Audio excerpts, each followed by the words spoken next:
Welcome to Growing Up Boomer. I'm your host, Padre, with my co-host, Professor. And this podcast is dedicated to the life and times of the baby boomer generation.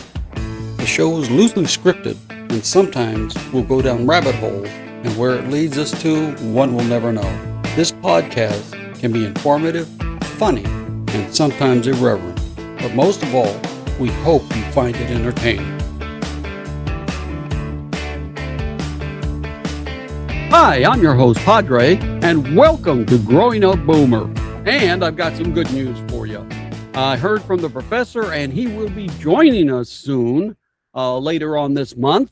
And so we're looking forward to that, and you will no longer have to listen to my jibber jabber, okay, for a while. Yeah, so we're glad that he'll be back. Well, in about a week or two, everything should be okay.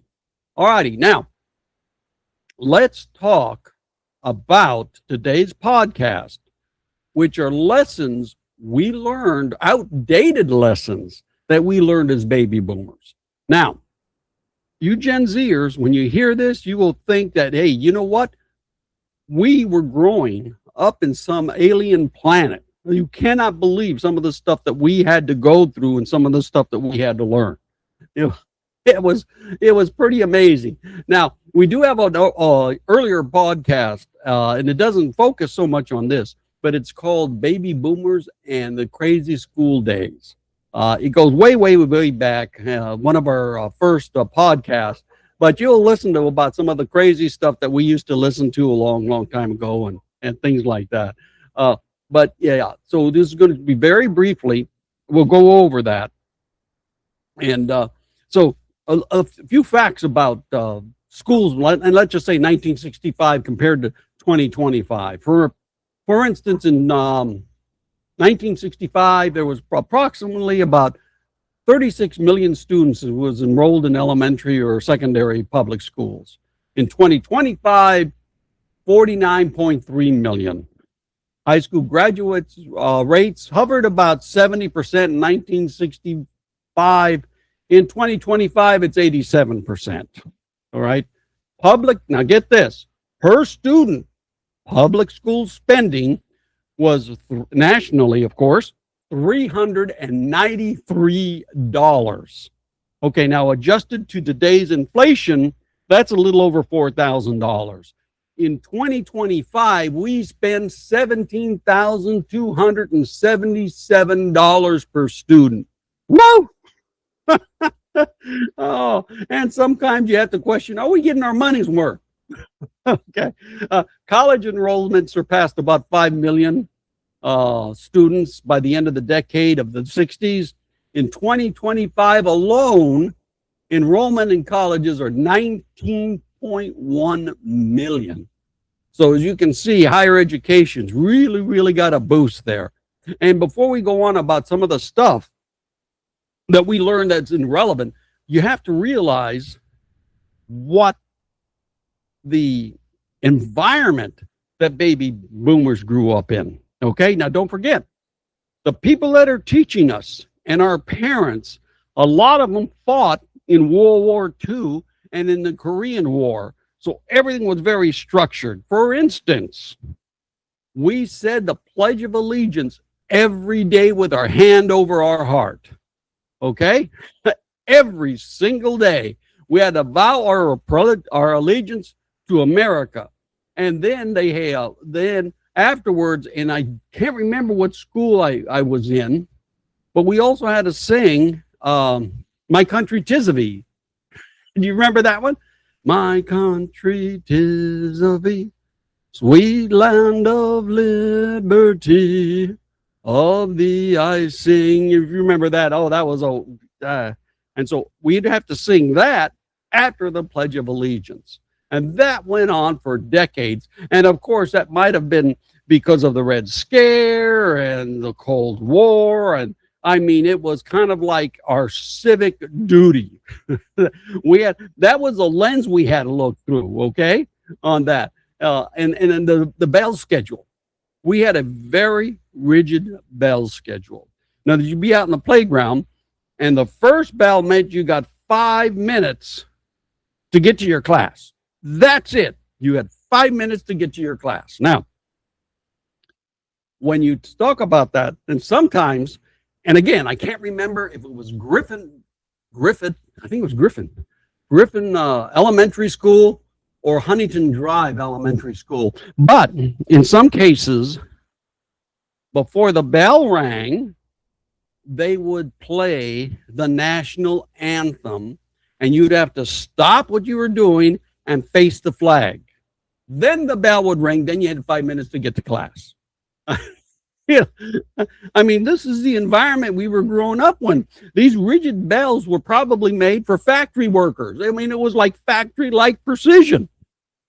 Okay. I mean, and get this, we had strict dress codes.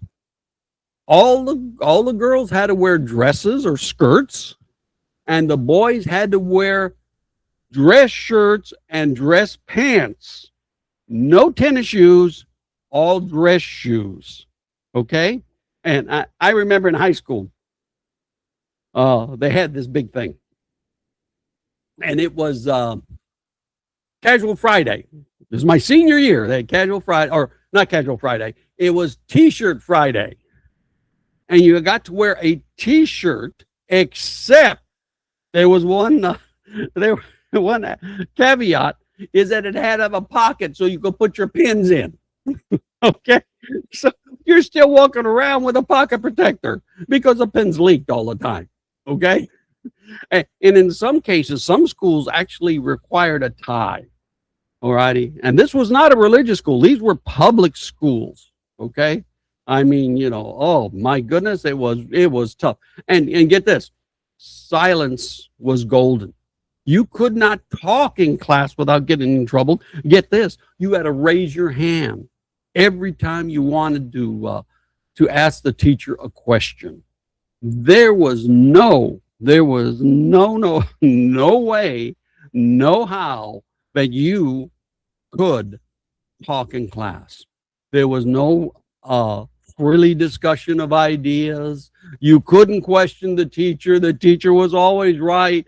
And get this is what happens, okay? Whenever we got in trouble, right, we'd go home to the parents and we'd tell them we got in trouble. And what was their first thing? Okay, what was their first? What did you do? It was never, we had a bad teacher. It was our fault. So what did you do? Yeah. Yeah. Oh man, I mean, to think about today kids are encouraged to share thoughts and ask questions. No, that wasn't it. Silence was golden. We did not say a word. In the story, we didn't even do. And get this now. For us that grew up in California, we didn't have this issue. But if you went to school in the South, there were separate water fountains and bathrooms, one for the African American students, one for the white students. I mean, can you believe this? I mean, and I'm talking about in the 50s and 60s. I mean, I was alive during this period. I mean, this was kids separated based on the color of their skin. How can you grasp that? All righty. Oh, and one other thing too, and then we'll get into the podcast, is that you always had to prepare for nuclear drills. Okay, or in other words, they were what do they call?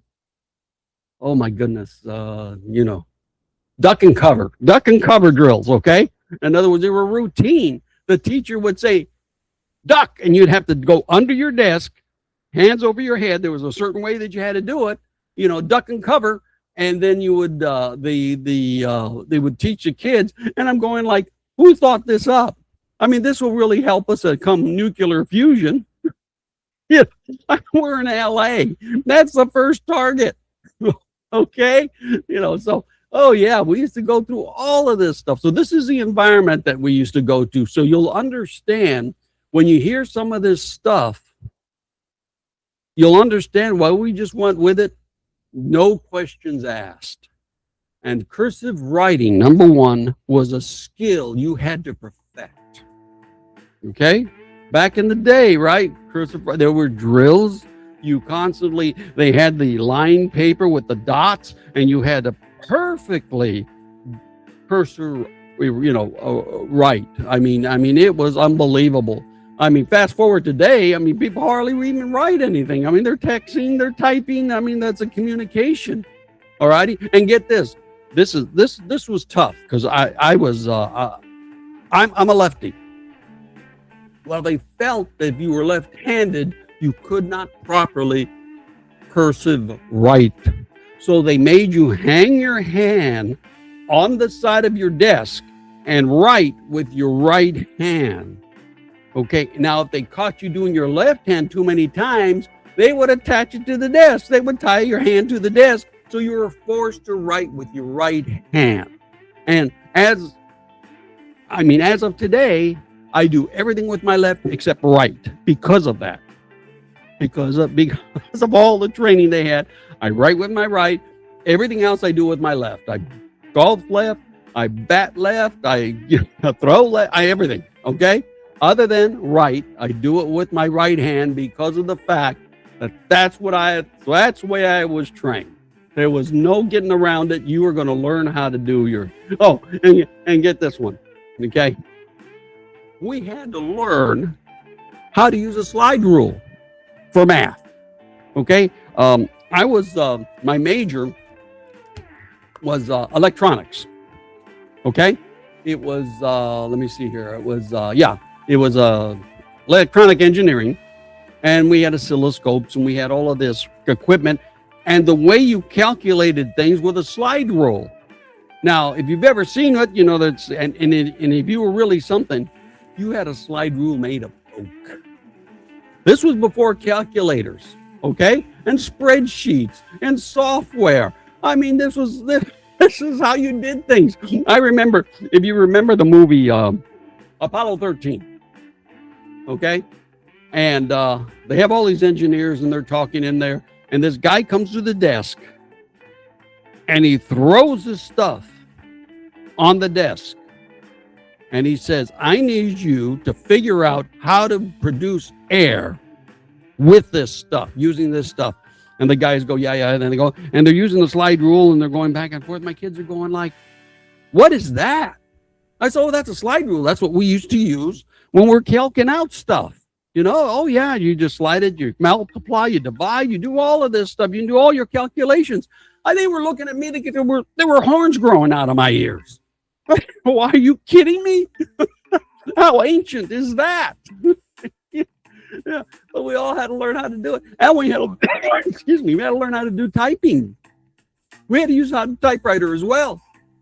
You know, and a real typewriter. Not these electric ones, these manual ones. And you can always tell, and I've said this before, you can always tell a person who learned on a manual typewriter because they're beating that the keyboard into submission. Okay, I mean, you can hear them across the office. They're beating that thing so bad, you know. And how about this one? And this was so bad. Okay, diagramming sentences was like grammar boot camp. Okay, I mean, if you remember that, they would make you diagram the sentence, and you would have to do this and that. Now they got apps to do that for you. Oh, but we had to do it here, and I was a horrible in English. Oh, I was awful. I mean, and you know what else they had? Were spelling bees. Okay, you had to spell. All right. I couldn't spell cat with CA as a lead. Okay, thank goodness for spell check.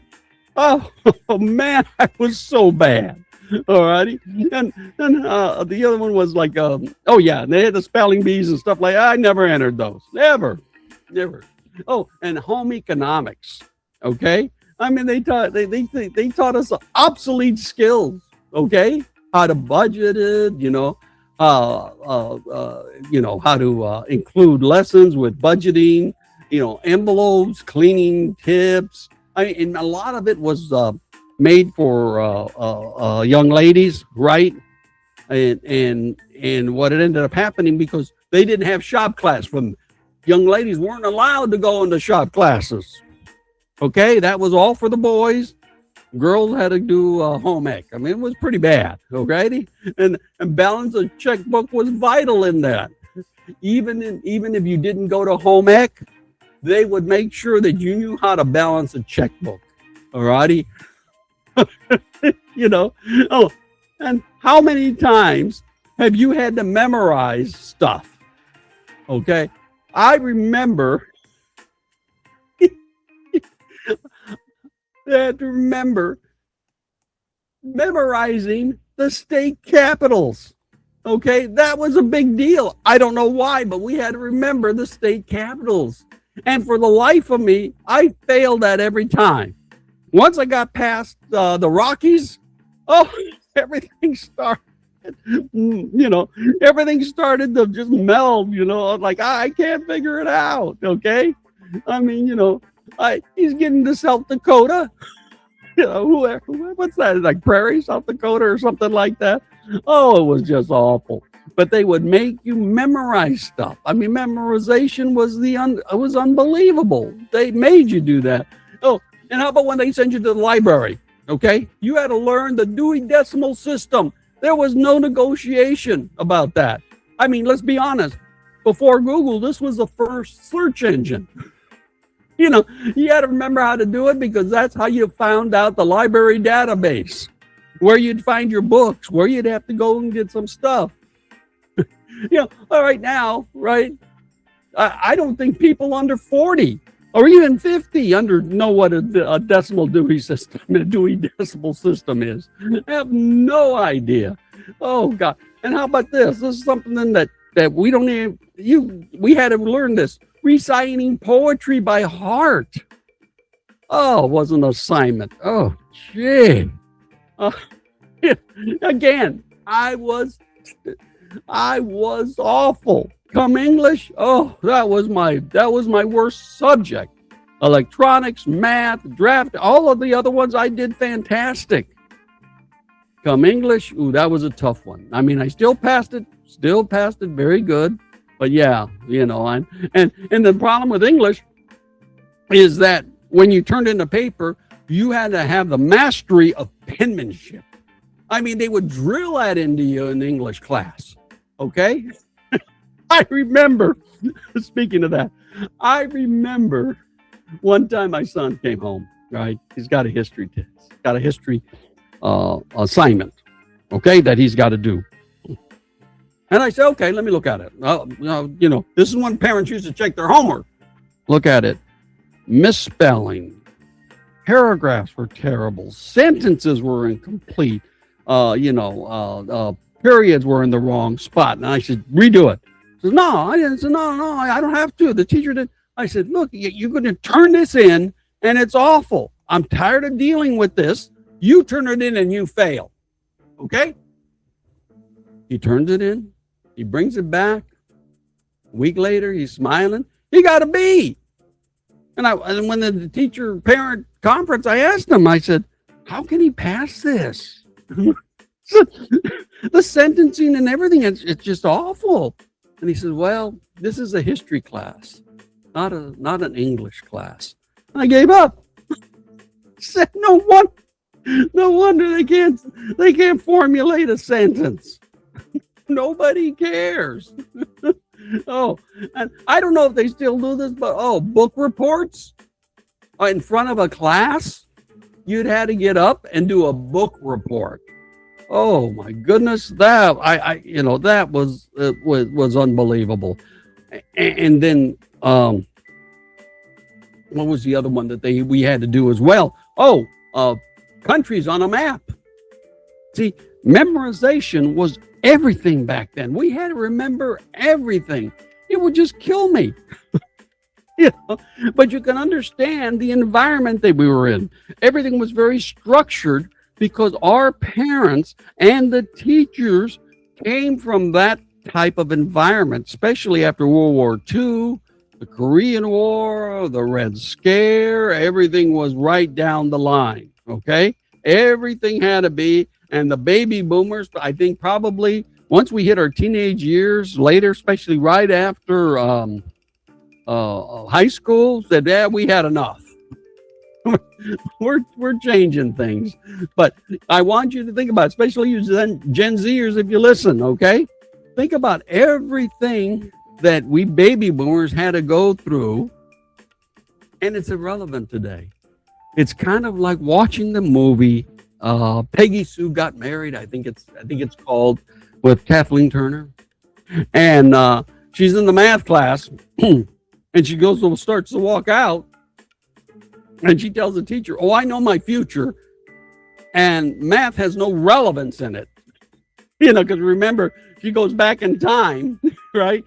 Like her dad buys a DeSoto and she's laughing. Said, "You bought not a DeSoto. Yeah, you bought an Edsel." Ford Edsel, if you remember, they had a bad rap on those. But oh yeah. But again, like I said, I am not saying that the baby boomers way was the right way, the way they taught us in school. All I'm saying, it was different, and this is what was relevant back then, which is irrelevant today. And I'll tell you, Zoomers, this right now, okay? What you learn today, your kids will be telling you the same thing. What you learned, Grandpa, was irrelevant. It doesn't matter. But that's the way of the world, okay? So we're running a little long, so I'm going to tell you right now, have a great one. Professor will be back with us soon, and may God bless. We'd like to thank you for listening and remind you, if you happen to have any baby boomer topics you'd like us to cover, just email us at growingupboomer@gmail.com. And until next time, may God bless.